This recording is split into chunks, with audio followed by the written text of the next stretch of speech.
கெடா விருந்துல திக்கா ஒரு மட்டன் கிரேவி வைப்பாங்க. அதை சாப்பாடுல பிணைஞ்சு சாப்பிட அவ்வளோ சூப்பரா இருக்கும். அதே மாதிரி ஒரு கிரேவி செய்யலாம் வாங்க. இந்த வீடியோவை சேவ் பண்ணிக்கோங்க.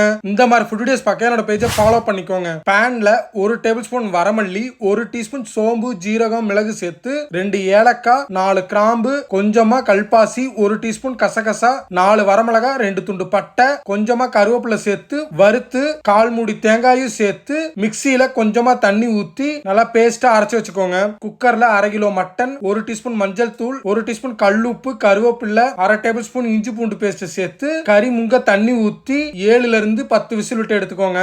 அடுத்து ஒரு சட்டியில 3 டேபிள் ஸ்பூன் நல்லெண்ணெய் ஊத்தி 1 டீஸ்பூன் சோம்பு, 4 கிராம்பு, 2 ஏலக்காய், 2 துண்டு பட்டை சேர்த்து பொரிஞ்ச உடனே 20 சின்ன வெங்காயம், ஒரு பெரிய வெங்காயத்தை சேர்த்து நல்லா வதக்கிக்கிறேன். தேவையான கருவேப்பிலையும், 2 பச்சை மிளகாயும், 1 டேபிள் ஸ்பூன் இஞ்சி பூண்டு பேஸ்ட் சேர்த்து 1 நிமிஷம் குக் பண்ணிக்கலாம். 3 தக்காளி, 1 டீஸ்பூன் கல் உப்பு சேர்த்து கிரேவியாக குக் பண்ணிட்டு 1 டேபிள் ஸ்பூன் மிளகாய் தூள் சேர்த்து 1 நிமிஷம் பரட்டிக்கிட்டு வேக வச்ச மட்டனை தண்ணியோட சேர்த்து கொதிச்சு வரப்ப அரைச்ச பேஸ்டையும் சேர்த்து நல்லா திக்கா கொதிக்க விடுங்க. அவ்வளவுதான், ஒரு சூப்பரான Chettinad style mutton gravy ready. கண்டிப்பா ட்ரை பண்ணி பாருங்க. இந்த டிஷ் உங்களுக்கு பிடிக்கும் நான் நம்புறேன்.